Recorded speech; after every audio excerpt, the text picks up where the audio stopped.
I feel really bad for Kings fans because 2 years ago, I mean, that was one of the funnest seasons. Like the team was incredibly fun. Brought them back to relevance. Yes, and Light the Beam was such an awesome gimmick. Like I love it. It's fun.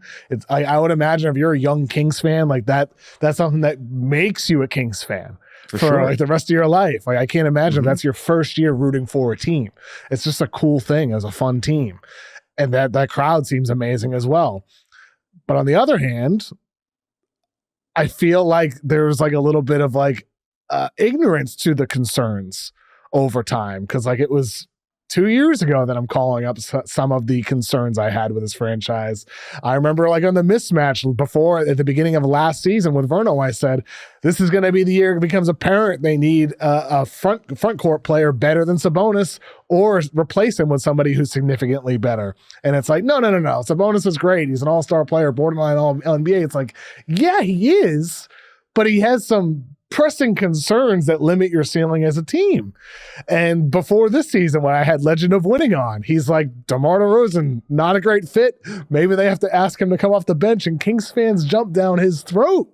And they jump down my throat saying, you should never even have brought this guy on. That's what happened. Brown has wanted DeRozan to come off the bench because it was a poor fit. So it's like there's some of these concerns over time of many others. Those are just two that come to mind right away, where it's like, maybe like some of this was coming, but it was like such a glorious year for Kings fans after decades of just being sad and depressing, wearing a bag over your head at games, that it's like, no, there's no way it's going to get bad again. But the signs were there. And that's where I'm concerned for where they go from here, because how does ownership feel? Is Vivek going to say, okay, we had a great moment with this core. Let's move on from Fox, possibly move on from Sabonis and build something new again, because I like some of their young players. I still like Keegan Murray. I'm in love with Devin Carter as a player. I think Kings fans are going to fall in love with Devin Carter. That dude at Providence the last few years, the way he's improved. Devin Carter, dude, he's a dog.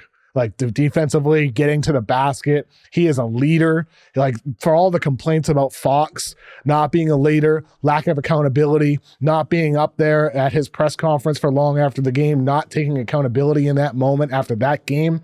Devin Carter is the opposite. He is a leader of men, and he was that in the college level, and I think he'll become that in the NBA. So I think the Kings still have some good things going for him. It's just a matter of what ownership and front office collectively do with these uncertainties on the team. And to me, trading Fox is the clear path forward for the best offer.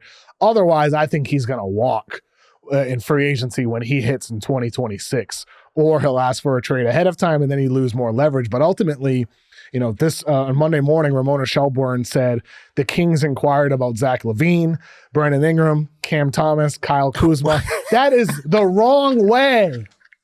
That's the wrong path. Don't go down that path. Let's get Sacramento. a whole bunch of players that are just not going to create that. Dude, don't just go literally that way, every wrong Kings. player that you could possibly probably try to target. That's the wrong way. Don't go this path. I'm telling, like, Kings fans for years, Dan, Kings fans have said I'm the hater. I'm like, no, I'm trying to warn you it's going this way. I want you guys to feel joy. I want Kings fans to be happy. Like, this isn't a victory lap for me. This is like, I was right. Damn it. I was actually right about it. God. You don't want LaVine, Ingram. No, Thomas, you definitely don't want Kuzma. Brandon Ingram. Like what? Like no. What are y'all doing? So if the Kings can find a good place for De'Aaron Fox, where would you like to see him land? San Antonio, maybe Orlando. Where do you think is a good place for De'Aaron Fox? I don't want Orlando. I had a conversation with an executive the other night on the phone, and we were talking about like, well, if they trade Fox, where should he go? And he's like, I think Orlando should go get him. I'm like, why? Like, they already have shooting concerns with Banchero and Franz. Yeah. Fox, same thing. So I don't like the fit for Orlando. I want like a knockdown elite shooter at point guard for Orlando. So not Orlando. To me, Rockets upgrade over Fred VanVleet. Like, that's an accelerator push for them right off the bat. And the Spurs, boy, Victor with Fox's speed. I get annoyed watching Chris Paul. He bugs me. I know he's helped Victor in some ways as the orchestrator of that offense, but he bugs the hell out of me. He's just too slows down the offense. It really pisses me off. Fox, the speed aspect with Victor, that's what I want to see. A fast and fun team flying up and down the floor. And I think speed will make Victor even more dynamic. And so I think Spurs would be at the top of my De'Aaron Fox dream destination list. And I mean, I still think you're talking about, the Lakers, they're intriguing to me as well, because for all the reasons we talked about with Zach LaVine, the shooting ability makes him a bit more appealing than Fox.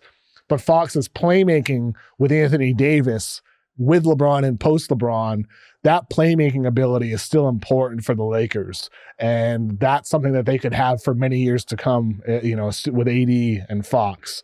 So Lakers would be up there on my list as well. Is there any preferred destination on your side of things for Fox? Yeah, I had San Antonio, man. I just think that De'Aaron Fox, to me, I think part of the struggles with Sacramento is that he's not a 1A, even though he's been treated as one. I think he needs to play alongside another star and not be the main dude. And if you're playing with Victor Wembanyama, you're not going to be the main dude. But I think he can unlock a different version of Wembanyama in a higher, faster-paced offense with all those weapons around, like Devin Vassell. Julian Champagne's been playing phenomenally well this year. I think that would just be a great spot. And also, he's from Texas, so I'm sure he wants to play a little bit closer to home. I think that there'd be a lot of pride there. And then also, it's another small market team. I don't know that he necessarily will go to a big market, but San Antonio is a good culture, and I think that's maybe we can see some of that leadership and some of the question marks around De'Aaron Fox kind of start to try to go the other direction in such a really good organization like the San Antonio Spurs. So I think that would just be a great move for his career at this point, going from this whatever the Sacramento Kings are to the San Antonio Spurs and playing with a phenom like Victor Wembanyama. Yeah, my understanding is he hasn't requested a trade yet. I don't think it's gotten to that point from the conversations I've had with people around the league. But before last summer, there were rumblings that a return to Texas could be something that Fox wanted if the Kings situation didn't pan out. There were just rumblings about that. We're heading that way very quickly. and I think very clearly those rumblings, have percolated out with some other reporters out there as well. So wouldn't surprise me if at some point we get a Shams, ESPN sources say De'Aaron Fox has requested a trade with the Spurs and Rockets being his preferred destinations. That will not be a shocker if that happens sometime in the coming 5 or so weeks ahead of the trade deadline.